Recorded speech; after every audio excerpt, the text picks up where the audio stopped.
Muy buenas noches, bienvenidos al nuevo programa Al Día, programa televisivo producido por TAK Televisión y Nortevisión. Hoy en esta primera parte está con nosotros Javier Hernández Santana, ya que nuestro amigo Hilario ha tenido un tema de tráfico y esperemos en la segunda y tercera parte contar con él. El programa lo vamos a llamar Otra generación perdida, en interrogación. ¿Por qué lo decimos? Bueno, pues por lo que vamos a comentar a lo largo del programa. Creo que ese es el título que debíamos de ponerle al final del mismo. Y vamos a empezar con un problema realmente complicado, agudo, de gran dificultad, que es el tema del paro juvenil. Yo creo que el paro juvenil es una lacra inmensa que tiene la sociedad española y la canaria en particular, donde producimos para este programa para Gran Canaria. Y creo que el gobierno, universidades, formación profesional, empresas, sindicatos, creo que tienen que trabajar este tema porque si a los jóvenes que en un nivel de paro altísimo no se les apoya, no se les ayuda, no se les tiende la mano, no se abre el puente para que ellos puedan transitar y que puedan tener un trabajo digno, pues mal nos va a ir. Por eso hablo que si no será otra generación perdida. Para ello, Javier, que es un experto también en estos temas, me gustaría que nos hablaras con sinceridad, con profundidad, el tema del paro juvenil, Javier. Buenas tardes a todos y todas, ¿no? Es un placer volver a estar aquí en el programa. El paro juvenil es un problema estructural de España y de Canarias desde hace muchísimos años. El primer elemento que yo veo es que no hay perspectiva generacional. Se toma a la juventud como un problema en vez de como una oportunidad. Las empresas piensan que los jóvenes son una carga que hay que formar, que hay que atender frente a una oportunidad, una visión nueva de cómo hacer las cosas, refrescar las estructuras, aportar nuevos conocimientos. Y esa visión de carga por parte de tanto de las empresas como de la sociedad hace que las políticas públicas de inserción laboral, de apoyo al emprendimiento de las personas jóvenes, las prácticas en universidad, un ciclo formativo, pues estén mal planteadas. Precisamente hoy lo comentaba con un proyecto de emprendimiento. Hace unos años hicimos un estudio para el municipio de Telde de rastreadores de empleo. Y una de las preguntas que hacíamos era el tema de a las empresas de Telde, a más de 520 empresas que se visitó, si están dispuestas a acoger estudiantes en práctica. Y nada más que un 8% estaba dispuesto. Es decir, que fíjense ustedes que de cada 100 empresas, casi 92 empresas pensaban que tener personas jóvenes en práctica era un problema, era una carga, no tenían tiempo, dice que no tenían tiempo para dedicarles, para que aprendiesen, después iban a irse, no había continuidad, había que rellenar un montón de papeleo con la administración pública, no había seguimiento por parte de los tutores de los centros educativos, lo de siempre, que no se genera la estructura adecuada porque al fin y al cabo a ustedes le aportan mano de obra, entre comillas, gratis. Creo que ninguna empresa no reciba con buen agrado esa mano de obra, ¿no?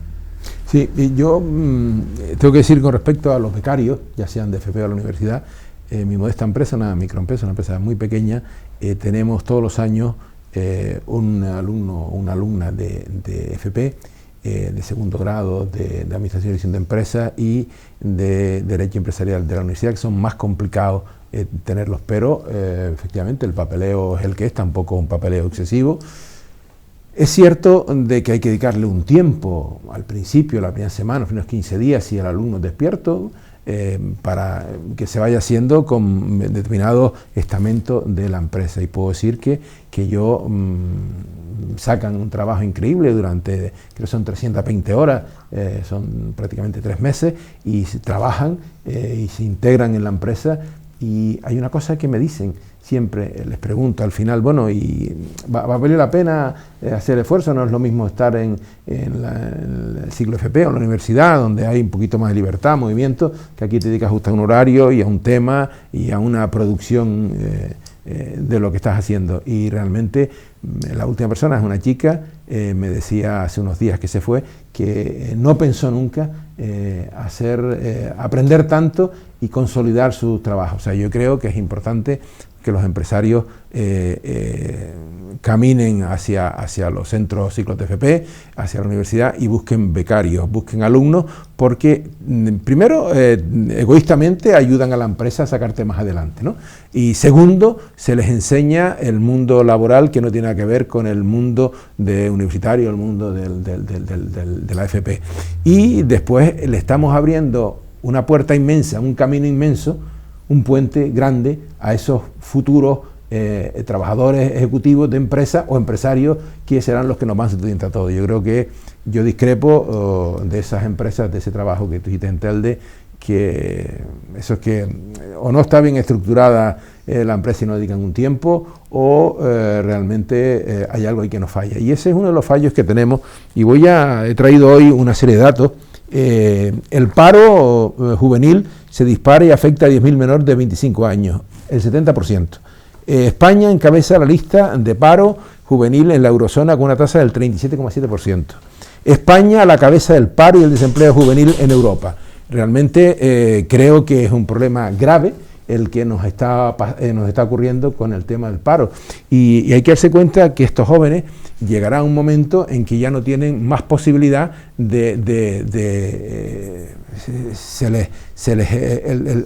el camino hacia el mundo de la empresa se les va a romper, ¿no? Y realmente es una responsabilidad que tenemos entre todos de que ese tema no salga adelante. Hay varios elementos. Por un lado, la estructura de la pyme, hay mucha empresa familiar, y la transición de los padres a los hijos, o de las madres o de los padres y madres a las hijas e hijos, es complicado, es muy complicado ese salto generacional. No hay tanta distancia generacional entre mi hijo, entre yo y mi padre, ¿no?, que hubiese tenido ahora, ya falleció, pero hubiese tenido en torno a 100 años, como la hay entre mi hijo y mi edad. Hay un salto generacional muy grande. Entonces, ahora, por ejemplo, las empresas familiares cuesta mucho más pasar de padres o de madres a hijos e hijas. Segundo, el empresario tradicional prefiere una persona madura que tiene responsabilidades, que tiene obligaciones, que una persona joven que no está dispuesta a aguantar lo mismo. No tiene que pagar una casa, no tiene hijos, y entonces si el empresario abusa o la empresaria abusa, la persona joven pues tiene más flexibilidad ahora de reivindicar sus derechos y sus condiciones, ¿no? Eso va unido también a las nuevas formas de hacer las cosas. No es menos cierto que el empresariado canario, yo no sé qué edad media hay, pero se está quedando mayor. Es decir, hay un montón de sectores que se están quedando mayores. Y eso, aparte de que después es muy complicado transferir ese modelo de negocio a los jóvenes, y por tanto cierran esas empresas y se pierde clientela, posicionamientos, conocimiento. Además, hay sectores que necesitan rejuvenecerse, necesitan adaptarse a las nuevas tendencias y necesitan otras cabezas. Canarias en eso está perdiendo una oportunidad al tener todas esas personas jóvenes, esos más de 10.000 personas de menos de 25 años, sin una oportunidad de un puesto de trabajo. Esas personas jóvenes se irán a otros países, se irán a otras zonas, harán otros proyectos. Y para Canarias es el reemplazo, es el futuro y es la nueva oportunidad. Estamos hablando de nuevos modelos de negocio, que quienes están mejores preparados para esos nuevos modelos de negocio son las nuevas generaciones, ¿no? Sí, con un hándicap que hemos invertido en la formación de esos jóvenes, universitarios o de FP, que serán efectivamente los que vayan ocupando puestos en la empresa. Yo creo que la empresa familiar, que tú la has trabajado bien, perdón, yo creo que había que hacer una separación. Una cosa es la microempresa familiar y otra es el autónomo. Yo creo que son cosas que hay que aclarar. El autónomo puede tener 3, 4, 5 trabajadores, posiblemente son personas que se han hecho a sí mismos, que fueron trabajadores de esa empresa en los años 70, 65, 70, 80 del boom turístico, y hoy tienen sus pequeñas empresas de construcción, de mantenimiento, de aluminio, de electricidad, de fontanería. Y otra cosa es la empresa familiar, que no es como un escalón más, pero con otra filosofía distinta, ¿no? Y indudablemente yo creo que el empresario que crea que esos jóvenes que efectivamente saben más que uno, pero como de aquí a Lima se suele decir, son gente que viene formada, tú te has tenido que formar y hacerte a ti mismo, y ellos vienen formados con unas tecnologías, con unas herramientas completamente informáticas o de inteligencia artificial que no tienen nada que ver con lo que uno sabe, ¿no? Y en mi caso me lo demostró esta joven señorita que ha estado hace pues 3 semanas en la empresa, y ahí es donde yo veo que hay que invertir, pero hay que invertir con buena voluntad, no solo invertir el dinero, invertir con voluntad de ayudar, porque después nos quejamos, pues esos jóvenes se van fuera y después vienen personas inmigrantes, ¿no? Que posiblemente no tengan la cualificación que tienen los que se nos van, y ahí tenemos un círculo que se rompe y que tenemos que intentarlo unir, ¿no? Yo creo que es importante que esos jóvenes que se han formado en la Universidad de La Laguna, de Las Palmas de Gran Canaria o en la universidad privada, y los temas de FP estén perfectamente engarzados, ¿no? No solo en la sociedad, porque es el futuro, está en ellos, sino en la empresa. Yo creo que eso es un tema que hay que aclarar y que hay que animar, si ahí nos está viendo algún empresario, que hagan no un sacrificio, que inviertan en esos jóvenes que seguro que serán el futuro, y posiblemente sé de muchos de ellos que quedan trabajando en la empresa, ¿no? En la época nosotros éramos empresa de tapicería y en casa siempre hubo aprendices. Hubo aprendices que empezaban muy jovencitos y terminaban con su proyecto de vida con una profesión. Incluso mi padre en aquel momento no pensaba en que eran competencias suyas, todo lo contrario, les ayudaba si podía a montar su pequeño taller cuando se iban a casar o a hacer su propia vida, porque el maestro seguía siendo el maestro, es decir, cuando había un trabajo exquisito, mejor, de más complicación, pues iban al maestro. Entonces esa cadena de aprendiz que después saltó a la formación, a la FP, a las prácticas, se configuró con mucha burocracia. Entonces ahora mismo incluso existe ciertamente miedo en el empresario de que haya denuncias, de que al final tenga un problema por tener una persona ahí en práctica, que le copie lo que hace o que sea competencia suya, que aprenda y que después se vaya. Al final, ¿qué estamos hablando? De que las estructuras de empresa en Canarias y en España, lo que diferenciaba entre autónomo y pequeña empresa, son estructuras que no están organizadas y que no están preparadas para crecer, para adaptarse a nuevas tendencias, o simplemente para acoger a personas que vienen a aportar y que no les cuesta nada, no les cuesta dinero, solo les cuesta acompañarlo en el proceso de integración para que empiecen a contribuir a la empresa. Vamos a ver, has dicho una cosa muy interesante y que se suele tocar, es que pueden copiar los datos que tengo, es que pueden tener la información que yo tengo y la pueden llevar a otro lado. Bueno, primero que nada, hay un tema de confidencialidad donde de todo puede haber la viña del Señor, pero yo de los que creo que 9 que he tenido en los últimos años no he tenido un solo problema. Punto 1. Punto 2, no le va a empezar cuando entra una persona, un joven, un becario en una empresa, no va a empezar por lo más alto de la empresa, va a empezar primero, pues te puedo decir que, no sé, haciendo el IHIC, preparando datos, y eso no es dar información ninguna, eso es enseñarles al tema. Y yo creo que de todo, repito, puede haber, pero yo no estoy de acuerdo con que yo no tenga un becario, Javier, porque ese becario va a tener el know-how que tengo y se lo va a dar a la competencia. No, yo creo que eso no es así. Creo que no es así, ¿no? ¿Y qué van a hacer esos jóvenes si no le damos trabajo? ¿Qué esperamos de ellos? Pues nada, desgraciadamente nada. Así pasará. Que estén en la calle, que se vayan,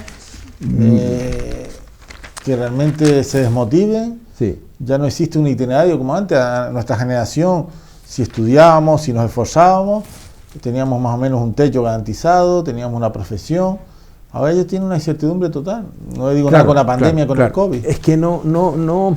Si nosotros, los empresarios, sean autónomos o pymes, no hacemos un inmenso esfuerzo para que esos jóvenes entren, y posiblemente muchos se quedan, no hay estabilidad en el futuro, siguen viviendo con 30 y tantos años con sus padres, no tienen posibilidad de nada. No cotizan. No cotizan nada. ¿Qué será de esa gente si algún día llegan a jubilarse? Pensiones, ¿cómo lo resolvemos? ¿Cómo va a ser eso? Si no cotizan los jóvenes. ¿Cómo va a ser eso? Y ya nuestro realizador, el amigo Luis López, me está haciendo señas que vamos a acabar en esta primera parte. Hay un dato de hace unos días que salió en la prensa local realmente demoledor, muy duro. Canarias comparte con Gaza la misma tasa de paro juvenil, más del 60%, el 61,4%. Esto es terrorífico, esto es una bomba de relojería. ¿Con qué ilusión estudia? Nada. ¿Cómo podemos incentivar a los jóvenes el esfuerzo cuando saben que de cada 10, 6 no van a tener futuro? ¿A dónde van esta gente? Que no van a tener proyecto de vida, que no van a poder independizarse, que no pueden cumplir sus sueños, sus ilusiones, que no pueden desarrollar lo que han aprendido. Y nosotros, es decir, ¿cómo motivamos a todas esas personas? Y nosotros, la sociedad civil en general, somos culpables de no intentar hacer campaña como la que modestamente estamos haciendo aquí nosotros con TAC Televisión y Nortevisión, porque los sindicatos, los empresarios, el gobierno, las universidades y los centros de formación profesional tienen que dar un tema ilusionante como el que nosotros pretendemos dar. Bueno, llegó el momento de irnos a publicidad, volvemos rápidamente y espero ya que nuestra amiga Esteban Morera llegue a la segunda y tercera parte del programa.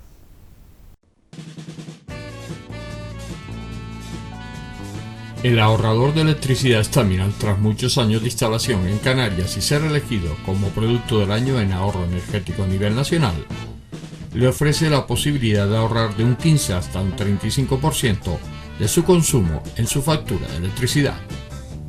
Sea cual sea su negocio local o industria, Staminal tiene el ahorrador que se adapta a sus características. No se fíe de las imitaciones, Staminal solo hay uno, con las homologaciones de la comunidad internacional. No deje que los gastos abusivos de electricidad afecten a la economía de su negocio. Pídanos presupuestos sin compromiso al 928-481-249. Ahorrador industrial de energía Staminal, la solución a su excesivo consumo energético. Recuerde, ahorre de un 15 a un 35% de su factura de electricidad.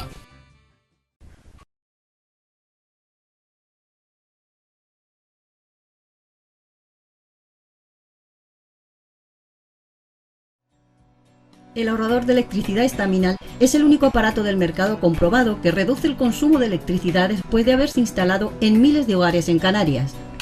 No deje que su factura de electricidad afecte a su economía familiar. Staminal es autoinstalable y no consume electricidad. Staminal le garantiza una reducción de un 20 hasta un 35% de su recibo de luz. Diga basta al excesivo consumo de electricidad y llámenos ya al 928-481-249.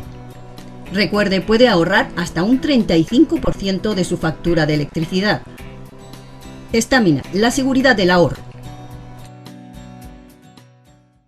Bueno, ya estamos en la segunda parte y con nosotros ya viene ya el señor Esteves. Bienvenido a esta su casa. Y en la primera parte hemos hablado del tema del paro juvenil y ahora vamos a entrar en el cogobierno. ¿Esto de cogobierno qué es? Bien, yo les he planteado a ustedes, fíjense ustedes, esta España donde vivimos. Gobierno estatal, el central, y 19 realidades diferentes. 17 comunidades autónomas más la ciudad autónoma de Ceuta y Melilla. Hemos visto con esto de la pandemia, aquí no se pone de acuerdo casi nadie. Tú quieres blanco y yo quiero negro, y Hilario quiere amarillo, y tal, y ven. Yo creo que hay cosas donde, como Estado federal, hay que darle libertad absoluta a las comunidades, o a los landes con Alemania, o a los Estados federales como Estados Unidos, pero hay una serie de cosas que tienen que tener un control. Porque aquí hay en muchos momentos, lo que yo he visto en esto de la pandemia, ha ocurrido algo tan sencillo como que no han sido capaces de ponerse de acuerdo, pero no se ponen de acuerdo a lo mejor no por un tema determinado, no se ponen de acuerdo porque gobiernas tú y Hilario otro color y soy otro color, y entonces ¿cómo rompemos esto para quitarlos ustedes y venir otros? Yo creo que este es un problema que hay que tratar y que a la ciudadanía tiene que darse cuenta de que el Estado federal es importante, se gana en libertades, pero hay alguna cosa que hay que homogeneizar la normativa. No pueden haber 19 normativas en el tema sanitario. Y si a eso le matizamos los colores políticos, ya esto es un caos. No. Don Hilario, empieza usted hoy. Manuel. Empieza usted. Es que las 19 normativas obedecen a que hemos estado bajo la lacra del bipartidismo durante muchos años en este país. Los partidos que han puesto en práctica el bipartidismo, los cuales los dos siguen siendo mayoritarios y siguen funcionando, sus pesos pesados en el caso del PSOE y en el otro las generaciones, no quieren que en España se pierda el bipartidismo y quieren que siga predominando el bipartidismo y lo controlen ellos. En la normativa que vemos tan extraña ha obedecido en gran parte a que los distintos presidentes de gobierno ha ido a ver quién más competencias transfiere al otro para ganar sus apoyos cuando le han hecho falta o sin hacerle falta, porque han estado bajo su custodia política, porque han estado con gente del mismo partido y han querido darle poder para que desarrollen política. Sin darse cuenta, en otros casos se han confundido, han habido acciones como tanto en el País Vasco como en Cataluña, en el cual el partido del PP o el partido del PSOE han querido bajar a actuar como nacionalistas y a llevar a cabo o a intentar implantar políticas nacionalistas con los cuales han fracasado las políticas de esos partidos, más especialmente del PP, que tanto en Vascongadas como en Cataluña prácticamente está siendo testimonial últimamente. Y eso es la tristeza de que como no se desarrolló la Constitución, como se permitió que cada uno recibiera las competencias y las aplicara y las desarrollara como quisiera, al no desarrollarse la Constitución, no hay un límite en las competencias que se transfieren y en las competencias que tiene cada uno. Y este es el problema de las consecuencias del bipartidismo que están ahí. La Constitución, ahora cuando digo decir hay que reformar la Constitución, no, la Constitución solo hay que desarrollarla. Todo ese articulado que tiene, cuanto más una ley, cuanto más corta y sencilla sea, es más fácil de entender y de aplicar. Lo que luego hay que elaborar los reglamentos para desarrollarla. Con la Constitución prácticamente no se ha desarrollado nada. Lo único que se ha modificado o ha cambiado o adaptado ha sido dos normativas, y creo que las dos son económicas por exigencias de la Unión Europea. Esto es lo triste de un país que lleva 40 años con una misma Constitución y que no es... ¿Dónde está lo de la vivienda digna? ¿Dónde está lo de la educación? ¿Dónde está lo de la sanidad? ¿Dónde están todas? ¿Dónde está que la ley es igual para todos? Hay una serie de cosas de la Constitución que no se han desarrollado y han hecho que la Constitución no esté al servicio de España y encima que las comunidades autónomas tengan unas competencias que superan en mucho a los países federales. Yo cuando digo decir, es que vamos a hacer algo federal, pero ¿cómo? Tú le vas a quitar competencias que le has transferido a las comunidades autónomas para que tengan como los estados federales, imposible. Es decir, va a necesitar un reajuste muy duro, pero para eso tendrá que haber un consenso entre todos los partidos políticos, y que ya no creo que en España vuelva a haber otra vez partidismo. Ya a partir de ahora habrá bipartidismo que diga, habrá que negociar entre 3 o 4 partidos, no solo para formar gobierno, sino para programar leyes y para llevar a cabo la vida cotidiana de este país, que es lo bueno y es lo demócrata, y es lo que va a dar transparencia. Antes de darle paso a Javier, un momentito, Javier, te pregunto, Hilario, con la crispación que hay, por los motivos que sea, yo no entro ni salgo, ¿tú crees que es posible que haya un mínimo consenso para resolver temas? Vamos a ver, te recuerdo que hace 2 legislaturas, con el señor, el que fue candidato del PSOE a Madrid, recientemente, había una ley, tema de universitaria, y cuando estaba a punto de firmarse aquella tarde, se levantó un teléfono desde Génova 13 y aquello se vino abajo. Claro. Pero ¿habrá consenso? Va a ser difícil que haya consenso. Si esta legislatura acabará sacando el partido que los partidos de los dos partidos que gobiernan, sacando las cosas porque hay un equipo progresista que va a apoyarla, que son el PNV, que es la Republicana y algunos más de esta gente pequeña de distintas regiones que necesitan esas pequeñas migajas que reparten los gobiernos para salir adelante y para seguir subsistiendo y solucionando problemas. Y hasta que no haya un grupo compacto de 3 o 4 partidos que formen un gobierno y que tenga una mayoría cualificada, no se va a poder hacer reformas en la Constitución, porque tampoco se va a poder reformar el Poder Judicial, pese a que Europa lleva diciendo años que no se puede seguir con la justicia como funciona en este país. Hacía un tiempo que usted no venía y le veo con ganas de hablar.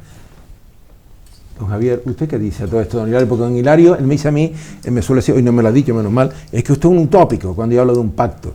Pero veo que él está muy ilusionado, lleva un tiempo sin venir y eso le ha dado a él una fuerza pero tranquilo, si usted sabe usted que esto es complicado.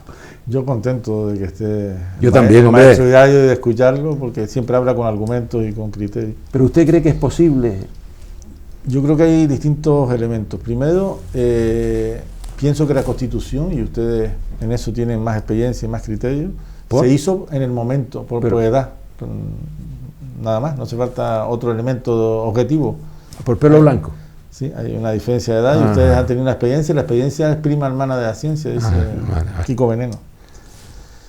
La Constitución se hizo en un momento muy determinado, con unas circunstancias muy determinadas, y se hizo la Constitución que se pudo hacer. Y por tanto no es lógico que, como dice Eladio, que esa Constitución primero no se haya desarrollado, porque muchos de sus artículos fueron muy abiertos para no concretar, para no molestar a nadie, y segundo, que no se haya modificado en aquello que la sociedad ha ido evolucionando. Segundo, yo creo que en la diversidad, a mí no me importa si hay 19 normativas, pero si esas normativas responden a realidades, no a intereses partidistas. El problema siempre es lo mismo.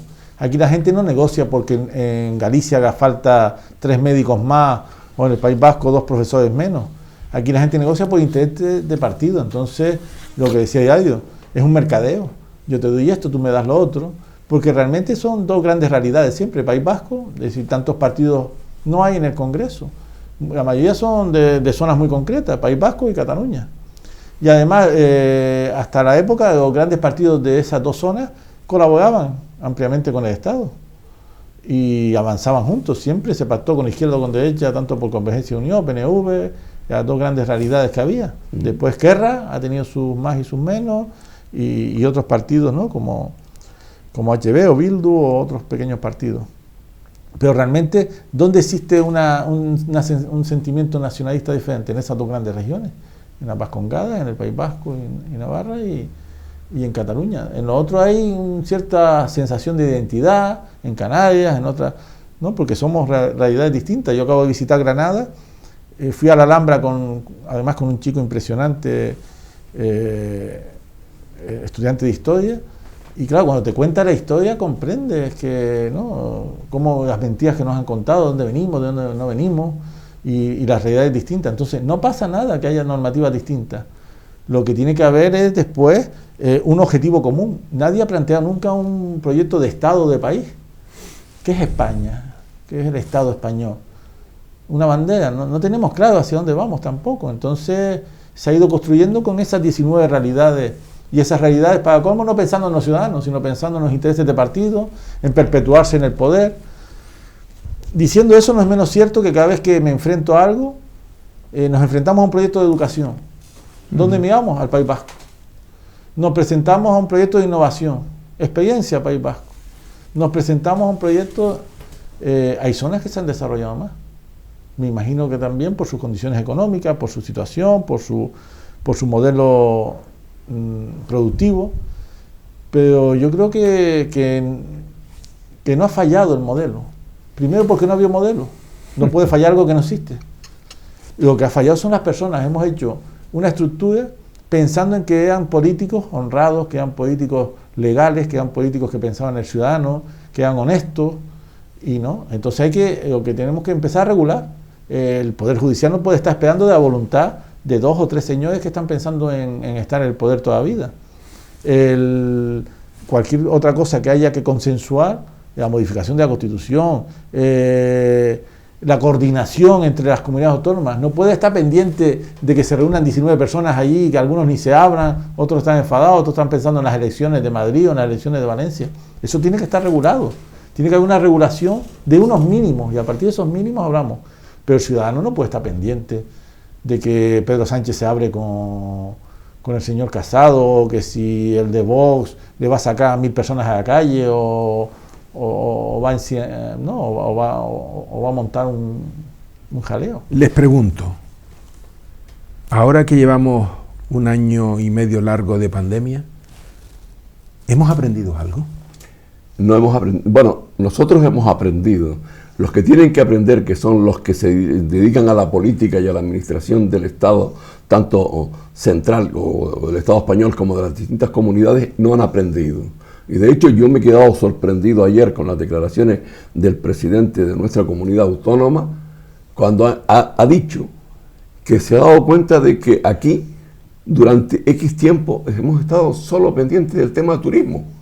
Resulta que se dio cuenta ahora, pero este hombre no militaba en el Partido Socialista. Es que los partidos no transfieren, no discuten, no hablan no son demócratas dentro de su propio partido para que su gente conozca los pormenores que están desarrollando, que están llevando a cabo en el tema económico, en el tema social, en el tema sanitario, en el tema de enseñanza, porque es triste que un presidente que lleva toda la vida militando en el Partido Socialista se venga a enterar ahora, según parece. En cargos públicos ha sido vicepresidente del Cabildo, ¿no? Ha Sí, sido también, alcalde, ha sido...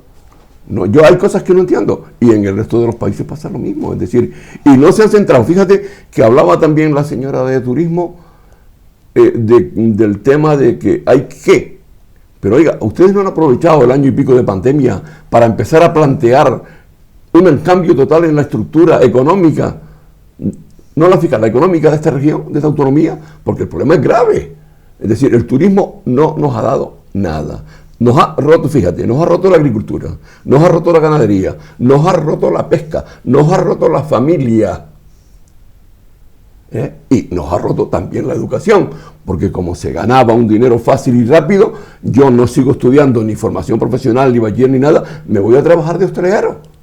Hasta que los hosteleros hicieron una cosa, aprovecharon la crisis, creo que fue la de los 80, un poco quizás más cercano ahora, y las plantillas que por ley les obligan a tener en función de la categoría o de las estrellas del hotel, las reducen en un 50% o incluso más. Y desde esa fecha hasta hoy, los hoteles vienen trabajando casi con menos de una tercera parte del personal que por la categoría que tienen les exigen las leyes en vigor en esa autonomía. Los gobiernos no están haciendo nada. El gobierno no está haciendo nada. Es triste que en Canarias hayan 200 y pico mil parados. Aquí hay una economía sumergida impresionante. Hay, tanto en las administraciones como en las empresas, como en todo el mundo, se está pagando bajo cuerda a gente que está cobrando de lo público como paro, como lo que sea, y que no, esto hay que recortarlo. El Estado no tiene una fábrica de hacer dinero que en función de las necesidades que tiene la pone en marcha y nos da lo que queramos. Es una realidad complicada, sí. Hemos aprendido, yo creo, igual que yo creo que las personas aprendemos. Lo peor es que hemos confirmado que lo público está fastidiado y que los políticos que tenemos son de media tabla para abajo. Es decir, hemos confirmado realidades. Si con la pandemia la administración, ahora la administración está peor que nunca. No hay forma de contactar con un funcionario, no hay forma de solucionar un documento. Mi mujer acaba de pedir cita para algo, tenía cita mañana, la llaman hoy, que para qué es, porque no sabemos si el funcionario va a venir o va a trabajar desde casa.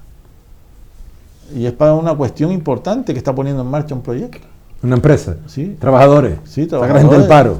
Y ahora dice el Dinamizar funcionario la que no economía. sabe, que si no es importante no va, que si lo puede solucionar por teléfono. Bien. Lo que hemos confirmado, que no existe una administración eficaz, que no existen unos políticos comprometidos, y eso sí que es duro, porque si ante una pandemia como esta no hemos reaccionado, ¿ante qué vamos a reaccionar? Les voy a poner 3 ejemplos.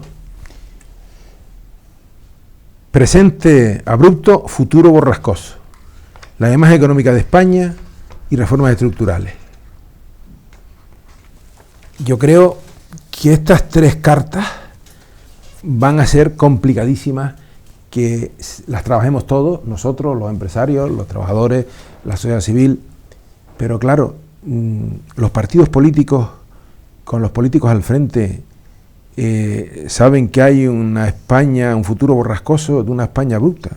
Ellos saben de la imagen económica de España, de las reformas estructurales que hay que hacer, o esto Lo más que sabe le importa, porque Bien. ellos que pierden, ellos van a tener un sueldo. El empresariado sí que, ¿cómo va a dar un paso al frente si dentro de 2 años entra otro partido y va a tirar todo lo que hizo este? Es decir, ¿cómo, si no le damos continuidad a las cosas, si no tenemos una hoja de ruta, ¿quién se sube a ningún barco para sacar a flote nada? No, pero aparte de eso, que tanto el empresariado como los sindicatos están subvencionados, abiertamente subvencionados, con lo cual ellos van a seguir la política o las acciones que lleven a cabo los gobiernos en función de lo que ellos puedan recibir o vayan a recibir, no en función del desarrollo de este país.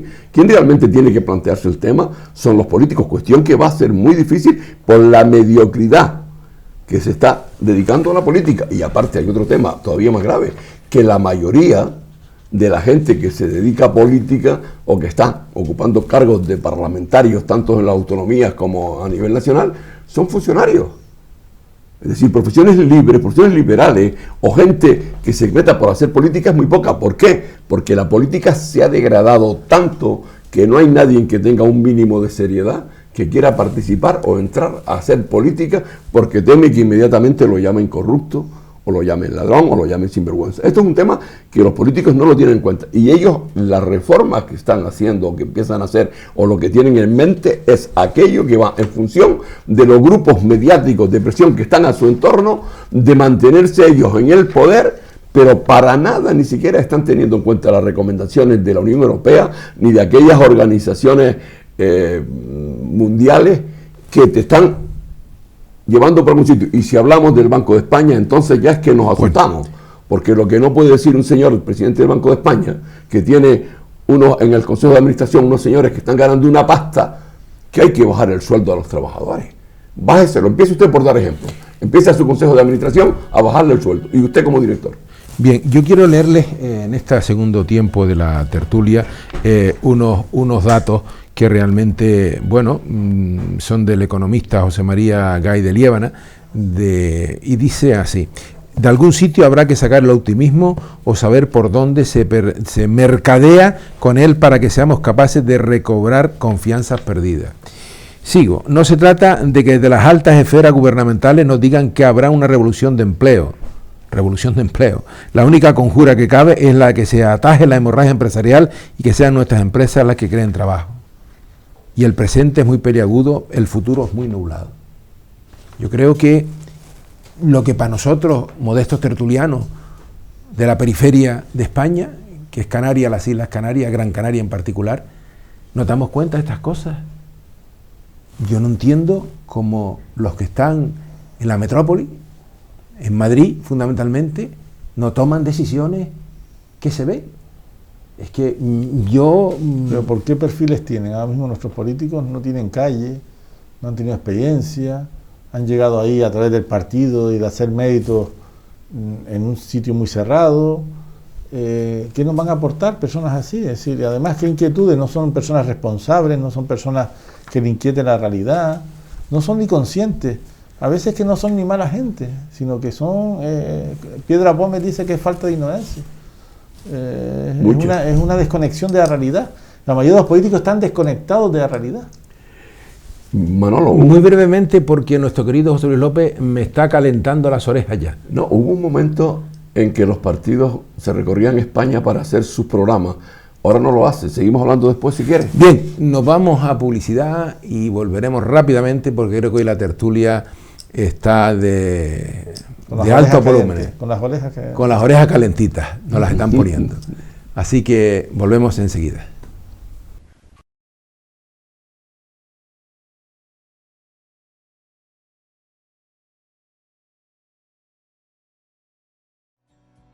El ahorrador de electricidad estaminal es el único aparato del mercado comprobado que reduce el consumo de electricidad después de haberse instalado en miles de hogares en Canarias.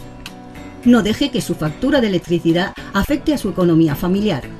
Estaminal es autoinstalable y no consume electricidad. Estaminal le garantiza una reducción de un 20 hasta un 35% de su recibo de luz. Diga basta al excesivo consumo de electricidad y llámenos ya al 928-481-249. Recuerde, puede ahorrar hasta un 35% de su factura de electricidad. Estaminal, la seguridad del ahorro.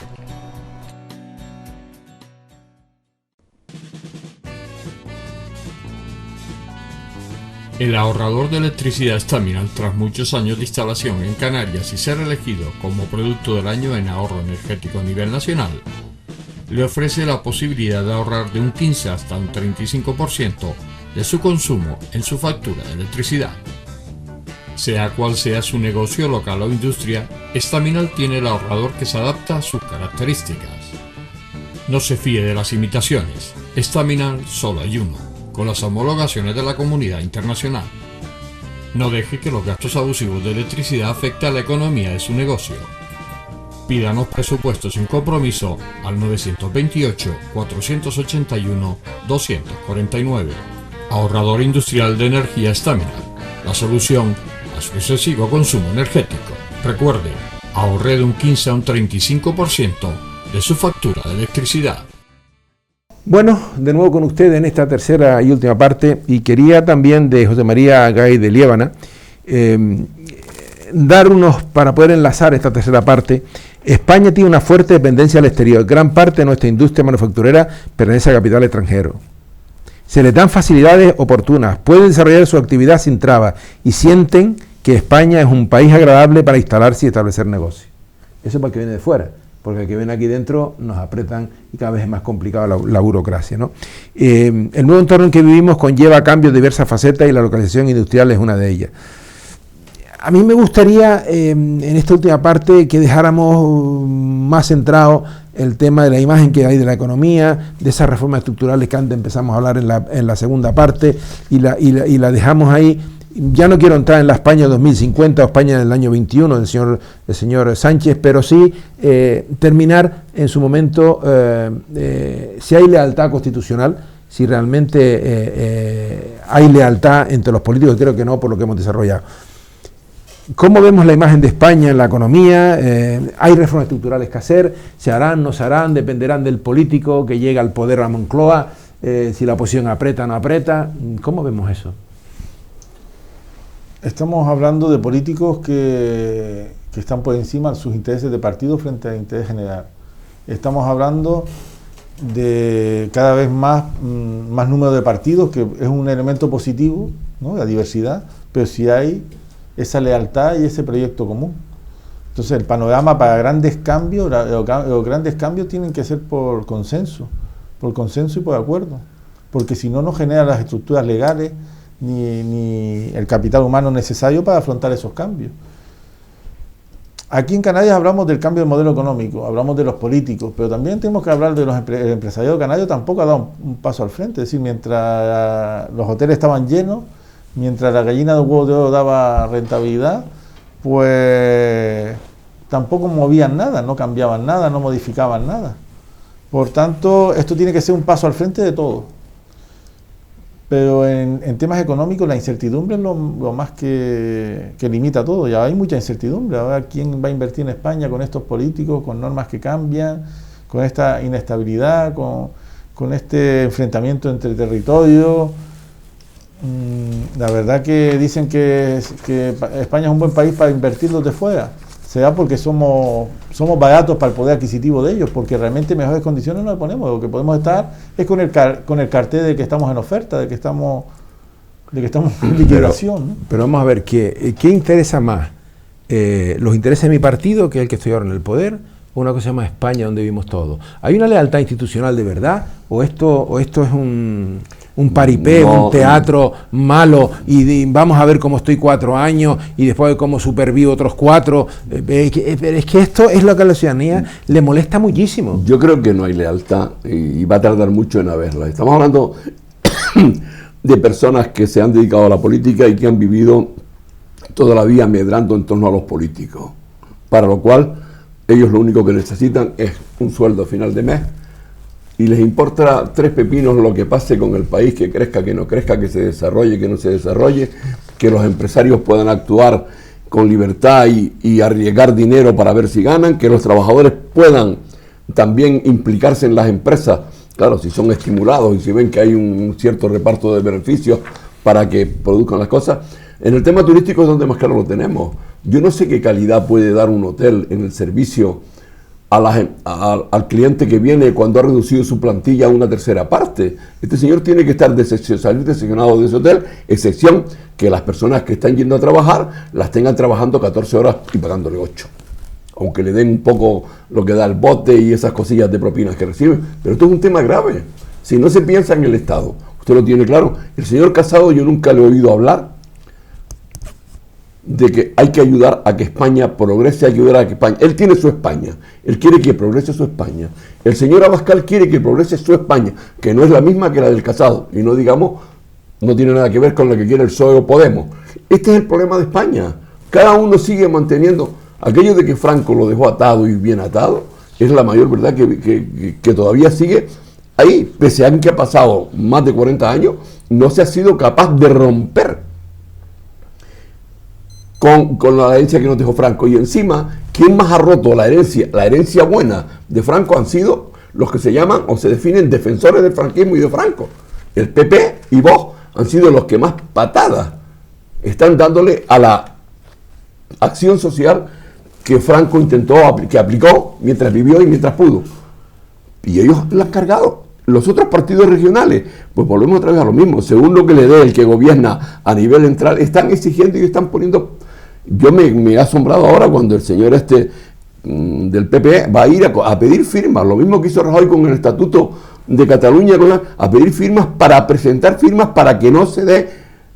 Vamos a ver, si el indulto es un tema del gobierno, aquí vienen las firmas de la ciudadanía, el gobierno actúa y hará lo que quiere hacer correctamente, de una forma o de otra. Lo que no podemos estar aquí es poniendo reparo a todo lo que haga el gobierno si a nosotros no nos interesa. Bien, pero a mí me gustaría escucharles si España necesita reformas estructurales o no, porque hablamos, pero es necesario hacer reformas, yo creo que sí, ¿verdad? Pero me interesa los comentarios de ustedes sobre el futuro de España, porque el futuro de España, creo que antes dije que era un futuro borrascoso. Yo no estoy alarmando a nadie, yo estoy leyendo lo que veo en prensa seria, con todas las palabras lo digo, digital, de un economista como Guy de Liébana. Yo creo que hace falta, pero es que vamos a ver, voy a pensar en altavoz algo que a lo mejor nos gusta. Yo creo que todos quieren, lo que decía Hilario, reformas, pero claro, no es la misma reforma que quiere un partido, que el otro, porque no piensan en España. Yo creo que hay que hacer lo que siempre he dicho, señor Esteve, y me puede decir utópico, un pacto de Estado para 4... El Estado tiene 4 pilares y no tiene más. Y eso hay que reformar. Y gobierne quien gobierne, hay que seguir manteniendo ese pacto de Estado porque es para España. Y mi gran duda es que si a estos señores les interesa España o les interesa su peculio particular y gobernar y llegar al poder. Yo hasta ese punto llego, y perdonen que sea un poco visceral, pero me desespero. Yo visualizo por lo menos 5 grandes reformas. Primero, una reforma educativa, ¿no? La educación tiene que cambiar de la noche a la mañana. Las universidades, los centros educativos tienen que abrirse a la calle, tienen que conectar con la calle y no terminan de hacerlo. Segundo, hace falta una reforma política, de los estamentos políticos, de esta democracia llamada democracia, donde tiene que ser más representativa. Yo por lo menos soy defensor de que los gobiernos los elija el pueblo, no los elija el Parlamento. Al final elegimos unos diputados y ellos se reparten el poder y eligen a quien nos gobierna al final en base a unos intereses partidistas. Hay que reformar la ley de partidos, esta estructura cerrada, listas abiertas. Hace falta una reforma política muy potente. Después hace falta una reforma de innovación, de tecnología. España se está quedando atrás en la tecnología, en las Smart City, en todo lo que supone la revolución tecnológica, y en sectores de servicio como el turismo, el Internet de las cosas. Hay un montón de cuestiones, y ya yo lo he dicho, en los hoteles cada vez dan peor servicio. Ahora mismo los ERTE está siendo un problema porque no se tiene a esa gente trabajando. Es decir, págale, ayuda al empresario a pagar, pero que estén en el puesto de trabajo. Aprovechemos los ERTE para dar el mejor servicio posible a los turistas y para incluso cambiar el modelo que hace la gente en su casa. Y formar al trabajador en idiomas, en todo lo que sea, vaya en relación con su trabajo. Hace falta también un gran pacto de Estado, es decir, tenemos que no es lo mismo que la reforma política, sino que dibujar un futuro, es decir, hacia dónde queremos, hacia un Estado federal, queremos ir a plurinacional y definirlo bien y estructurar las normas para que gobierne quien gobierne, el ciudadano tenga unos mínimos de garantía, de separación de poder, de justicia, de legalidad, de mínimos derechos. Y por último, la sanidad y la seguridad social también. Hay que hacer una reforma potente porque Europa tiene que seguir abanderando los derechos sociales y la protección de la gente mayor, de la gente dependiente. No podemos abandonar todo eso que ha costado tanto tiempo construir, ¿no? Hilario. No, estoy de acuerdo con Tino en todo ello, pero hay un tema que a mí me preocupa. Hay una reforma que no se ha hecho nunca y que no se va a hacer, que es la que para mí debe ser la más profunda y la primera, es la reforma de la administración. En la administración pública no puede haber una persona que si no rinde siga trabajando y siga cobrando y no se le puede abrir un expediente y no se le puede hacer un control y no se pueda poner de patitas en la calle si no hace el trabajo que se le funciona. desde Adolfo Suárez hasta ahora se ha hablado de muchas reformas administrativas, pero no se ha hecho ninguna. Y de hecho, el Estado, que es el que debe dar ejemplo, estamos hablando de miles de personas, de trabajadores, que los tiene ahí engañados con unos contratos laborales que no saben ni cómo se los renuevan, ni cómo se los han hecho, ni nada, y que no hacen ni oposiciones ni nada. Es decir, cuando estábamos, ¿te acuerdas cuando fuimos a la escuela que queríamos quitar los catedráticos vitalicios? La lucha aquella que hubo en principio porque suprimir todos estos cargos, resulta que ahora los únicos vitalicios son los funcionarios. No hay Dios que los mueva, no hay Dios que los quite. Esa para mí es una reforma y de hecho, la administración. Como los funcionarios a su vez son los que se dedican a política, es dificilísimo que se produzca una reforma de aquello que es el sostén de ellos. Y esto es lo que hay que cambiar. Y después lo otro, es decir, o aquí hay una legislación en la cual primero hay que empezar a prohibir los aplausos en el Congreso. Que aplaudan cuando termina la intervención, pero no cada 2 por 3. En segundo lugar, el Congreso ha perdido su finalidad. Al pueblo lo representa el Congreso. El Congreso no tiene por qué estar al servicio del gobierno. Y los organismos que dependen del Congreso tienen que estar al servicio del Congreso, no al servicio del gobierno. ¿Qué es lo que está pasando? El Congreso está al servicio de quien gobierna, tenga mayoría o sea con un pacto. Eso hay que suprimirlo. El Congreso, que es la representación del pueblo, tiene que ser el que exige al gobierno. Aunque el partido que gobierne tenga mayoría en el Congreso, pero oiga, usted ha presentado un programa para un pueblo, usted ha querido hacer una cosa, hágala, póngala en práctica, pero dele al pueblo que lo está en el Congreso ese tema. Porque lo ir a unas segundas votaciones para que se lo elija al pueblo no va a conducir a nada. Yo creo que no, Yayo, porque el que el Congreso elija al gobierno ya anulas al Congreso. Ya el Congreso se convierte en una muletilla del gobierno. Entonces, la única forma de romper eso es que ambas instituciones sean elegidas por el pueblo. Y entonces cada una haga su papel.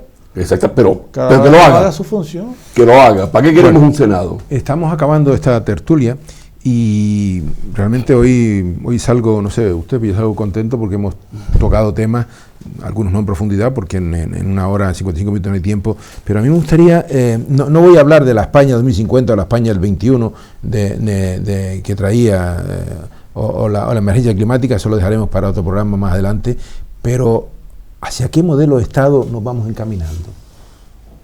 ¿Vamos a seguir otra generación más? ¿Nos vamos los que hoy tenemos 70 ya, como Hilario y yo? ¿Se quedan los de Javier y otros? ¿Vamos a seguir con esto mismo?